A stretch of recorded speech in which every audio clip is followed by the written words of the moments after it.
술 취하지 말라. 이는 방탕한 것이니 오직 성령의 충만을 받으라. 시와 찬미와 신비영한 노래들로 서로 화답하며 너희의 마음으로 주께 노래하며 찬송하며 범사의 우리 주 예수 그리스도의 이름으로 항상 아버지 하나님께 감사하며 그리스도를 경외함으로 피차 복종하라. 아멘. 할렐루야. 오늘 주일 아침에 하나님께 예배 드리는 여러분들에게 하나님의 은혜와 평강과 축복이 있기를 기원합니다. 아멘. 우리는 어둡고 악한 시대를 살고 있습니다. 왜 세상이 어두운가요? 빛으로 오신 예수님을 모르기 때문입니다. 왜 세상이 타락했습니까? 육신의 욕심을 따라 살기 때문입니다. 사람들이 하나님에 대한 두려움, 경외심이 없으면 생각하고 말하고 행동하는 모든 것이 악할 뿐입니다. 어둡고 악한 시대 예수님을 믿는 그리스도인들은 무엇을 해야 할까요?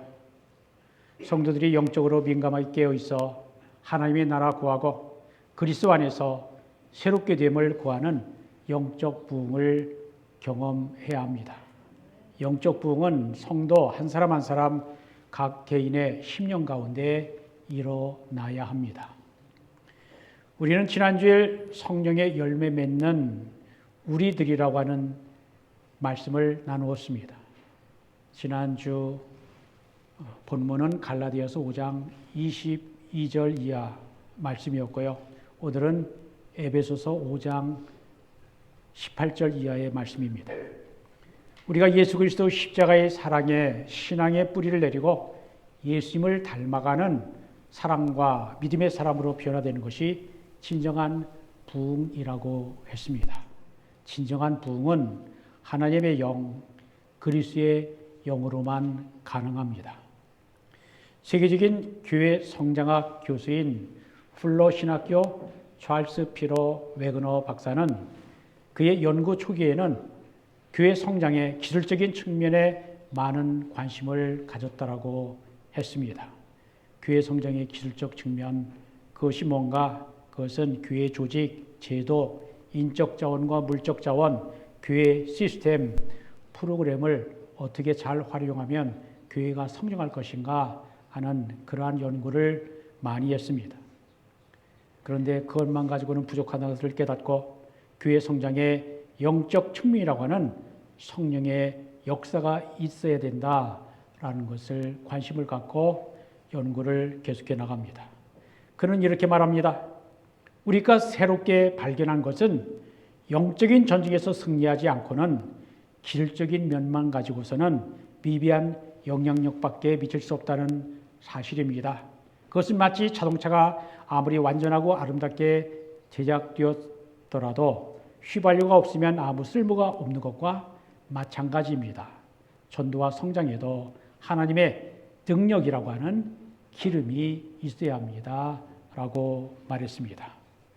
교회가 바르게 세워지고 부흥하기 위해서는 하나님의 능력, 성령의 능력이 있어야 합니다. 우리의 생각과 힘이 아니라 하나님의 생각과 성령의 능력으로 해야 합니다.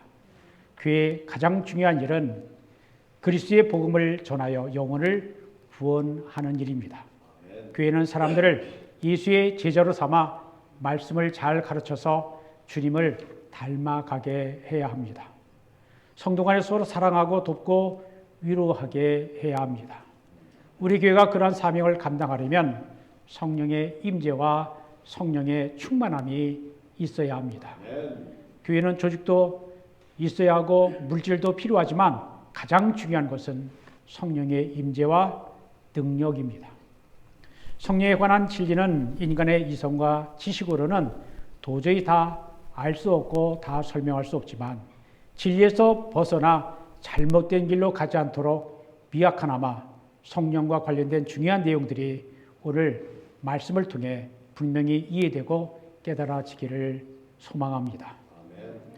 성령, the Spirit, the Holy Spirit, the Holy Ghost라고 불리는 성령은 성부, Father, Son, 성자, Son, 성령, Spirit, 삼위 하나님 가운데 한 분이십니다.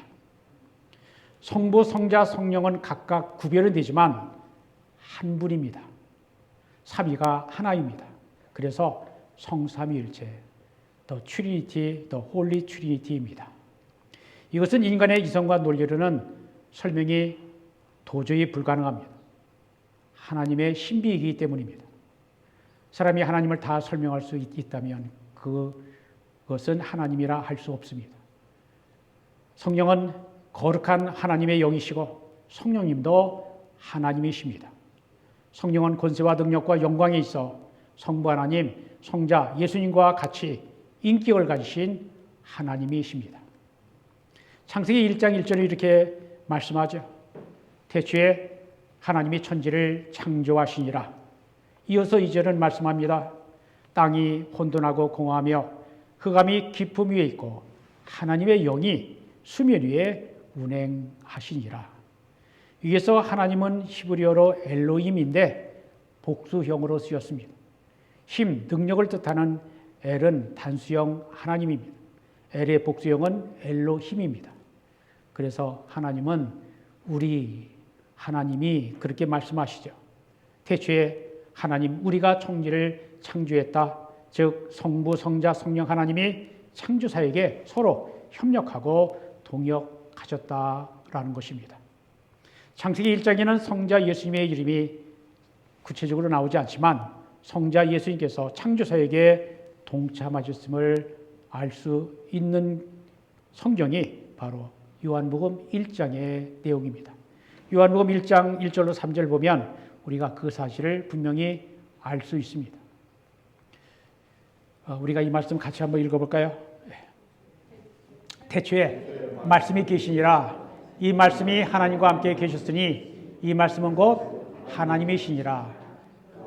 그가 태초에 하나님과 함께 계셨고 만물이 그로 말미암아 지은 바 되었으니 지은 것이 하나도 그가 없이는 된 것이 없느니라. 이 말씀 위에 말씀 대신 예수님을 바꿔 읽으면 정확하게 또 통합니다. 태초에 예수님이 계시니라. 예수님이 하나님과 함께 계셨으니 예수님이 곧 하나님이시니라. 예수님이 태초에 하나님과 함께 계셨고 만물이 예수님으로 말미암아 지은 바 되었으니 지은 것이 하나도 예수가 없이는 되는 것이 없느니라. 창세기 1장 1절도 태초에로 시작을 하고요. 그리고 요한복음 1장 1절도 태초에로 시작을 합니다. 그 태초에 하나님이 천지를 창조하실 때 말씀이신 예수님이 계셨고 말씀을 통해 곧 예수님을 통해 모든 것이 창조되었다라고 성경은 선포합니다. 예수께서 죄악 세상을 새롭게 재창조하시는 하나님이시라고 요한복음은 밝히고 있습니다. 구약성경에서 히브리어 루아흐라는 말이 하나님의 영을 뜻하는 것처럼 신약성경에서는 헬라어 푸뉴마가 성령을 의미합니다. 루아흐, 푸뉴마. 거룩한 영, 진리의 영이신 성령은 성결의 영, 아버지의 영, 그의 아들의 영, 예수의 영, 그리스도의 영이라고 다양하게 불립니다. 또 어떤 한글 성경은 성령을 성신이라고 번역하기도 했습니다. 성령은 예수님께서 십자가에서 죽으셨다가 부활, 승천하신 후 이 땅에 보내신 영이십니다. 승천하신 예수님은 이제 육신적으로는 우리와 함께 하시 않으시지만 성령을 통해서 예수님이 우리와 함께 하십니다. 마태복음 28장 20절에 말씀합니다. 예수님의 말씀입니다. 볼지어다 내가 세상 끝날까지 너희와 항상 함께 있으리라. 하나님이 여러분과 항상 함께 하십니까? 네, 성령님을 통해서 함께 하신 줄로 믿습니다. 임마누엘 예수님이 승천하신 후 우리와 함께 하시는 방법은 바로 성령님을 통해서입니다. 성령은 생기 또는 바람으로 표현됩니다. 생기는 창세기 2장 7절에 나오는 단어입니다. 제가 읽어드립니다. 여호와 하나님이 땅의 흙으로 사람을 지으시고 생기를 The breath of life입니다. 생기를 그 코에 흙으로 만든 사람의 코에 불어 넣으시니 사람이 생명, 살아있는 존재가 되었다. 그렇게 말씀을 합니다. 여기에 생기는 히브리어로 루아흐이라고 하는 단어입니다. 루아흐는 숨, breath, life, 생명이라는 뜻입니다. 성령은 바람처럼 불처럼 때로는 비둘기처럼 나타나신다라고 성경은 기록합니다. 여러분 장례식에 가보시면 이 서양인들 특히 더 뚜렷한 것 같습니다. 숨이 멎으면 어떻습니까? 생기가 없죠. 마네킹처럼 보입니다. 하나님의 숨이 떠나면 하나님이 주신 그 생기가 풀기에 불과합니다. 우리 인생이 그렇습니다. 성령을 보내줄 것을 약속한 구약성경 요엘서 2장 28절에는 사람의 신분이나 남녀노소 차별 없이 모든 하나님의 백성들에게 성령을 부으실 것을 예언하셨습니다. 요엘 선지자의 그 예언은 예수님께서 부활, 승천하신 후 열흘째 되던 오순절 날에 성령이 강한 바람같이 불같이 제자들을 위해 임하심으로 그 약속이 성취되었습니다.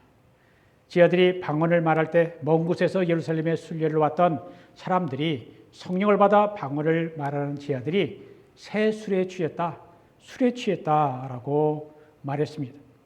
오늘 본문 에베소 5장 18절에 사도 바울은 술 취하지 말라. 이는 방탕한 것이니 오직 성령으로 충만을 함을 받으라라고 했는데 술 취하는 것과 성령 충만을 받는 것은 서로 비슷한 점이 있습니다. 물론 다른 점도 많이 있습니다.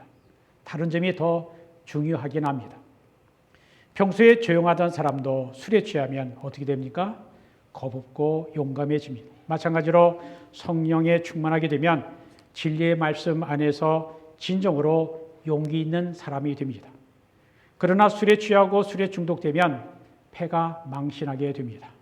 그러나 성령 충만하면 구원과 영생과 하늘에 속한 모든 좋은 것을 받습니다. 성령의 감동과 역사하신 가운데 하나님의 뜻을 분별하는 능력이 생기고 지혜가 있게 됩니다. 성령은 예수 믿는 모든 사람이 받습니다. 고린도서 12장 3절에 말씀합니다. 성령으로 아니하고는 누구든지 예수를 주시라 할 수 없느니라. 무슨 뜻입니까? 예수님을 주님이라 진정으로 고백한 사람은 성령이 이미 믿도록 고백하도록 도우셨다라는 말씀이고요. 로마서 8장 9절에는 누구든지 그리스도의 영이 없으면 곧 성령이 없으면 그리스도의 사람이 아니니라 하였습니다. 이러한 말씀들을 보면 예수님을 주님으로 진실로 영접했다면 이미 성령을 받은 것으로 믿어야 합니다. 하지만 성령의 은사는 모든 믿는 사람이 받는 것이 아닙니다. 은사는 성령님의 의지에 따라 교회와 성도를 세우라고 덕을 세우라고 주시는 것이기 때문입니다. 은사는 헬라어로 카리스마, 복수형은 카리스마타인데 선물, 기프트라고 하는 뜻입니다. 하나님이 주신 거저 주시는 것이고 은혜라는 뜻이죠. 다양한 은사에 관한 성경 로마서 12장을 보면 예언, 섬김, 가르침, 권면은 인커리지먼트입니다. 구제, 가난한 자 돕는 거죠. 다스림, 통치를 말합니다. 섬김을 말하죠. 사실은 긍휼, 베품 등 7가지를 말씀하고 있고 고린도서 12장을 보면 지혜, 지식, 믿음, 병고침, 능력, 행함, 예언, 영분별, 방언, 통역, 사도, 교사, 서로 돕는 것, 다스리는 것 등 13가지 은사가 나오고 에베소 4장에는 사도, 선지자, 복음 전하는 자, 목사, 교사 등 5가지 은사 받은 사람을 말하고 있습니다. 이 구절들에 나타난 은사들을 기본으로 하고 신약성경 다른 곳에서 몇 가지를 추가하면 27가지 은사가 있음을 알 수가 있습니다. 종합하면 이렇습니다. 예언의 은사, 가르치는 은사, 지혜의 은사, 지식의 은사, 믿음의 은사, 사랑의 은사, 찬양의 은사, 방언, 찬양의 은사, 영분별의 은사, 구제, 나눔의 은사, 능력, 행함의 은사, 신용, 병을 고치는 은사, 방언의 은사, 방언, 통역의 은사, 계시의 은사, 귀신을 쫓아내는 축교의 은사, 환상을 보는 은사, 꿈 해석의 은사, 섬김의 은사, 목사직의 은사, 권면의 은사, 긍휼의 은사, 돕는 은사, 전도의 은사, 지도력의 은사, 사도직의 은사, 독신 생활의 은사 등이 신약 성경에 나타납니다. 혼자 사는 것도 하나님이 은사 주셔야 감당할 수 있음을 밝혀주고 있죠. 사도 바울이 바로 그러한 은사를 받았던 사람 중에 하나입니다. 성경은 성령의 은사에 대해서 확정된 목록을 제시하지는 않습니다. 27가지가 다다라고 말할 수는 없을 것 같습니다. 그 이유는 성령님의 사역은 과거나 현재나 다양한 사람들 가운데 다양한 형태로 나타날 수 있기 때문입니다. 신약 성경에 나오는 27가지 성령의 은사가 있다는 사실을 알고 기억하는 것은 좋은 일일 겁니다. 왜냐하면 잘못된 길로 가면 안 되기 때문입니다. 성령의 은사는 한 성령으로부터 성령의 뜻에 따라 주어지는 하나님의 선물입니다. 하나님의 영광을 위하여 교회의 덕과 성도 개인의 신앙의 유익을 위하여 주어지는 것이 은사입니다. 은사받은 사람들은 선한 청지기의 자세로 받은 은사를 착하고 바르게 사용하여야 합니다. 자기 영광, 자기 욕심 위에서 사용하면 성령님이 슬퍼하시고 그리고 결국은 소멸하게 하십니다. 베드로전서 4장 10절, 11절에 이렇게 말씀합니다. 각각 은사를 받은 대로 하나님의 여러 가지 은혜를 받은 선한 청지기같이 서로 봉사하라. 만일 누가 말하려면 하나님의 말씀을 하는 것 같이 하고 누가 봉사하려면 하나님이 공급하시는 힘으로 하는 것 같이 하라. 곧 내가 하는 것처럼 하지 말고 하나님이 성령님이 하게 하신 그러한 마음으로 하나님이 나를 사용해서 하신 것으로 그렇게 여기며 행하라라는 거죠. 이는 범사에 예수 그리스도를 말미암아 하나님이 영광을 받으시게 하려 함이니 그에게 하나님께 영광과 권능이 세세에 무궁하도록 있느니라. 아멘. 이렇게 베드로는 말했습니다. 성령은 자신의 뜻에 따라 교회의 부흥과 개인 신앙의 성장을 위해 각 개인과 교회에 적절한 은사를 주십니다. 성령이 주시는 은사는 일반적인 재능과는 다릅니다. 은사를 주신 성령님께서 은사를 다시 거두어 가실 수도 있고 은사 받은 자가 성령의 지시에 따르지 않으면 성령의 활동이 활발히 나타나지 않을 수도 있습니다. 반면에 일반적인 재능은 개인의 성공과 자기 의지대로 사용할 수 있습니다. 그러다가 신체적인 불구나 건강을 잃게 되면 재능도 자신의 뜻대로 사용할 수 없는 경우가 흔히 있습니다. 우리는 성령 충만과 은사를 사모하되 모든 영들을 다 믿지 말고 영들이 하나님께 속하 있나 아니면 마귀에게 속하 있나 시험하고 분별해야 한다라고 요한일서 4장 1절은 말씀하고 있습니다. 성령 받기를 너무 욕심내다가 마귀가 주는 줄도 모르고 받았다가 잘못된 길로 빠지는 이단들이 있기 때문입니다. 성령은 반드시 열매가 있습니다. 우리가 지난 주일날 말씀을 나눈 것처럼 성령의 열매는 성령이 성도 안에 내주하시고 인도하시는 성령에 순종하는 결과로서 주어지는 것입니다. 갈라디아서 5장 22절 23절에 성령의 열매는 뭐라고 했습니까? 사랑과 희락과 화평과 오래 참음과 자비와 양성과 충성과 온유와 절제니 이 같은 것을 금할 법이 없다라고 하셨습니다. 이처럼 이 말씀에는 성령의 열매를 9가지로 말씀하고 있지만 열매는 복수가 아니라 단수로 쓰여졌다라고 말씀을 드렸습니다. 성령의 열매는 사랑을 중심으로 하나처럼 서로 연결되고 연합되어 모든 열매가 성령의 시와 지배 아래 살아가는 성도들의 삶에서 열매가 맺는 게 아니라 맺어지는 것이라 하였습니다. 하나님을 향한 열매, 이웃을 향한 열매 그리고 자신을 향한 열매를 또 나누기도 했습니다. 나무가 좋은 나무인지 나쁜 열매인지 열매로서 안다라고 했습니다. 마태복음 7장 16절로 18절에 이렇게 말씀합니다. 그들의 열매로 그들을 알지니 가시나무에서 포도를 또는 엉겅퀴에서 무화과를 따겠느냐.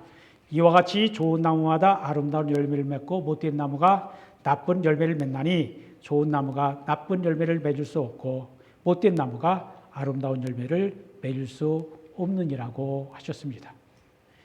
열매 헬라어로 카르포스라고 하는 이 말은 어떤 행동이나 결과나 산물로서 나타나는 것인데 좋은 열매를 맺는 걸 보고 좋은 나무라는 것을 알 수 있고 나쁜 열매를 맺는 걸 보고 나쁜 나무라는 것을 알 수 있는 것처럼 어떤 사람이 성령의 열매를 맺고 있느냐 육체의 열매를 맺고 있느냐에 따라 또한 성령의 열매를 많이 맺고 있느냐 적게 맺고 있느냐에 따라서 그 사람이 어느 정도로 성령의 지배와 다스림을 받으며 살 수 있는지 알 수 있다는 것입니다.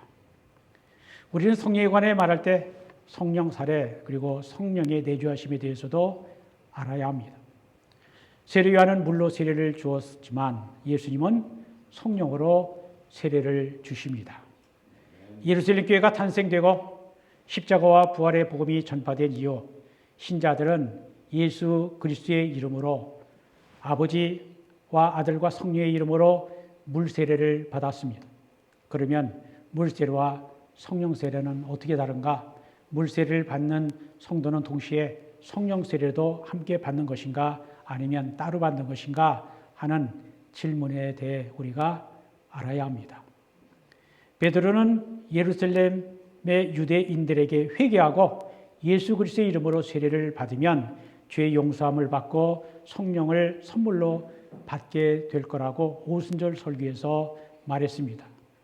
이것은 물세례와 성령 받음은 불가분의 관계라는 것입니다. 그러나 사도행전 8장을 보면 예수님의 이름으로 물세례를 받고서도 성령을 받지 못한 사마리아의 그리스도인들에 대한 이야기가 나옵니다. 이들은 사도들 통해 안수받을 때 머리에 손을 얹고 기도할 때 비로소 성령을 받았습니다. 여기에서는 물세례와 성령 세례가 별개로 나타납니다. 또한 사도행전 10장에는 물세례 받기 이전에 성령 세례를 먼저 받은 이방인 백부장이죠. 고넬료 집안 사람들의 이야기가 나옵니다. 이것은 성령은 물세례 받기 이전에도 임할 수 있다는 것을 보여주는 것입니다. 이러한 본문들은 우리가 물세례와 성령 세례에 대해 정확한 해답을 찾는 것을 힘들게 합니다. 하지만 사도 바울은 사도행전 2장 38절에서 선포된 베드로의 입장과 대체로 견해가를 같이 합니다. 바울은 예수의 이름으로 세례 받는 자는 예수의 죽으심과 합하여 세례 받은 자라고 로마서 6장 3절에 말씀하고 있습니다. 읽어드립니다. 그러므로 우리가 그의 죽으심, 예수님의 죽으심과 합하여 세례를 받음으로 그와 함께 장사되었나니 라고 하였습니다. 그의 모든 과거의 죄를 용서받아 이제 은혜 아래 있는 자여 하나님의 양자의 영을 받은 자라는 것입니다. 바울은 그리스도의 영, 성령이 없는 사람은 그리스도의 사람이 아니라고 하였습니다. 로마서 8장 9절을 보면 만일 너희 속에 하나님의 영이 거하시면 너희가 육신에 있지 아니하고 영에 있나니 누구든지 그리스도의 영이 없으면 하나님의 그리스도의 사람이 아니라 하였습니다. 고린도서 3장 16절, 6장 19절에서 사도 바울은 예수 믿고 세례받은 성도들의 몸은 성령님이 거하시는 하나님의 집, 하나님의 전이라고 하였습니다. 누구든지 예수님 믿고 예수님의 이름으로 세례받고 예수님을 구주로 영접한 자에게는 성령님이 그 사람 안에 임하셔서 내주하신다라고 하시는 것입니다. 그러나 성령의 내주하심이 반드시 성령 충만을 의미하지는 않습니다. 성령 충만은 성령이 임하시는 성령 세례시나 혹은 성령이 내주하신 이후에 나타날 수 있습니다. 성령 세례는 예수님을 처음 믿을 때 받는 것으로 일회적인 것이라면, 한 번 받는 것이라면 성령 충만, fullness of the Holy Spirit, 성령 충만은 우리가 계속해서 누려야 하는 것이고 누릴 수 있는 것입니다. 충만, fullness이라고 하는 것은 무엇이 사람의 마음을 완전히 사로잡는 상태를 의미합니다.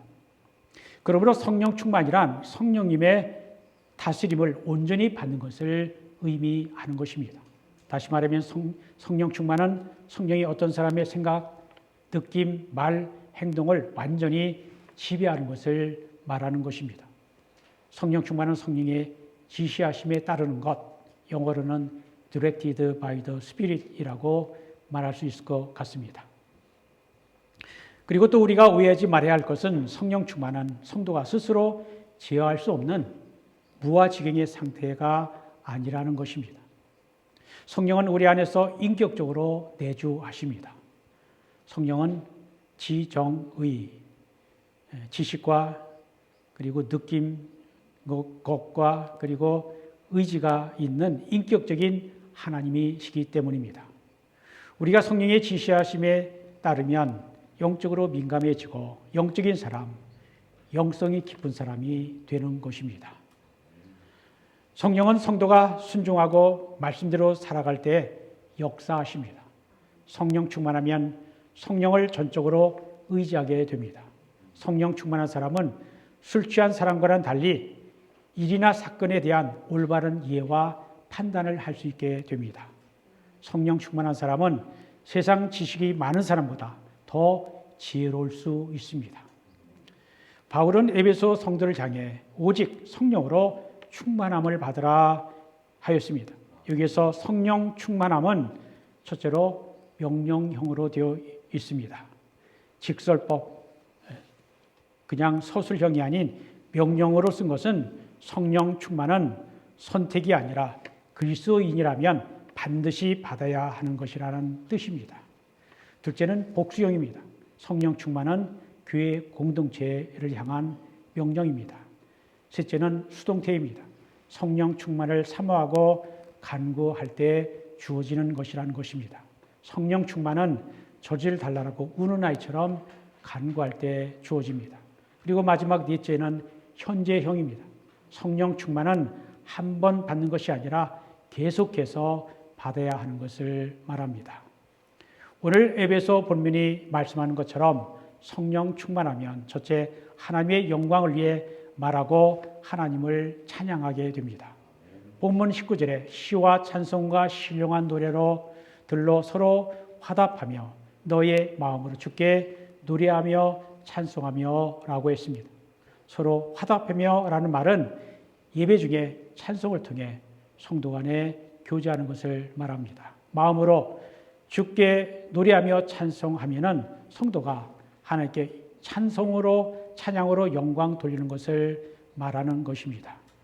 성령 충만한 사람은 성도 간에 아름다운 교제를 이루며 주님을 진심으로 찬양하는 사람이 되는 것입니다. 둘째, 성령 충만한 사람은 모든 것을 감사합니다. 본문 20절에 말씀하죠. 범사에 우리 주 예수 그리스도의 이름으로 항상 아버지 하나님께 감사하며. 그리고 세 번째, 성령 충만하면 서로 복종하게 됩니다. 21절에 말씀합니다. 그리스도를 경외함으로 피차 복종하라. 성령 충만한 사람은 그리스도를 존귀하게 여기고 복종할 뿐만 아니라 성도들 간에 서로 존경하는 삶을 살아가는 것입니다. 네 번째, 성령 충만하면 담대함이 생기고 그리스도의 증인으로 살게 됩니다. 예수님의 제자들이 오순절에 성령 충만함 받고 안에서 걸어 잠궜던 문을 열고 밖에 나가 열심으로 복음을 전했습니다. 심지어 자기 목숨도 아끼지 않고 복음을 전했고 예수님의 12제자 가룟유다 빼놓고 또 채워진 한 제자까지 포함해서 모두 다 순교했습니다. 성령 충만하면 담대하게 전도하게 됩니다. 그러면 우리가 어떻게 하면 성령 충만함을 받는가? 첫째, 성령을 사모해야 합니다. 성령 충만은 사모하고 구하는 자에게 주십니다.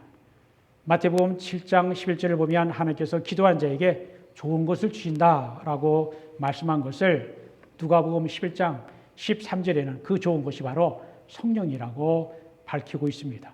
성령 충만함을 받으려면 성령을 사모하고 기도해야 합니다. 둘째로 성령 충만 받으려면 회개해야 합니다. 요엘 선지자는 요엘서 12장 13절에 이렇게 말씀합니다. 너희는 이제라도 금식하고 울며 애통하고 마음을 다하여 내게로 돌아오라. 너희는 옷을 찢지 말고 마음을 찢고 너희 하나님 여호와께로 돌아올지어다 라고 하셨습니다. 성령은 회개한 자에게 임하고 철저하게 회개하는 자에게 성령은 충만히 임하십니다. 회개와 성령 충만, 회개와 교회의 부흥은 떨어질래야 떨어질 수 없는 밀접한 관계에 있습니다. 100여 년 전 1907년 정월 1월 평양 장대현 교회에서 부흥 집회가 있었습니다. 많은 사람들이 성령님의 역사에 대한 갈급함을 가지고 모였는데도 집회의 마지막 날이 되기까지 아무런 일이 일어나지 않았습니다. 그때 장대현 교회 수석 장로였던 길선주 장로가 드릴 말씀이 있습니다 하면서 앞으로 나왔습니다. 그런데 이분이 나와서 예상하지 못한 말을 합니다.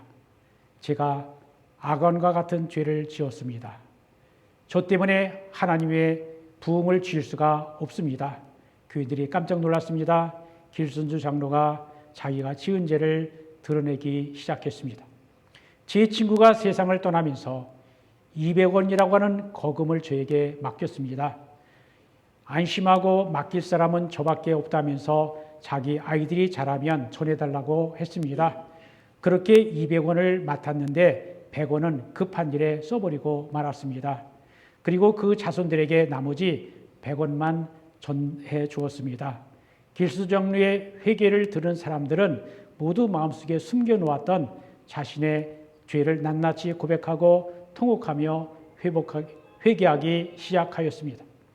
여러 날 동안 회개가 계속됐고 성령의 임재가 나타나기 시작했습니다. 회개가 1907년 한국교회 부흥의 시작이었던 것입니다. 미국교회 부흥도 역사를 보면 마찬가지였습니다. 미국교회 대각성 운동, 대각성이란 Great Awakening Movement라고 합니다. 18세기로부터 20세기까지 4번 혹은 5번 있었다라고 기독교 역사가들은 기록합니다. 각 시기마다 조단 에드워드, D.L. 무디, 빌리 그레함 목사님들을 통해 말씀이 선포되고 사람들이 회개할 때 교회가 새로워지고 부흥했던 것입니다. 유명한 설교 중에 하나인 Sinners in the Hands of an Angry God, 조단 에드워즈의 목사님의 유명한 설교입니다. 진노하시는 하나님의 손에 붙들린 죄인들이라 라고 하는 설교를 듣고 사람들이 뒹굴면서 며칠간 회개의 역사가 나타났다.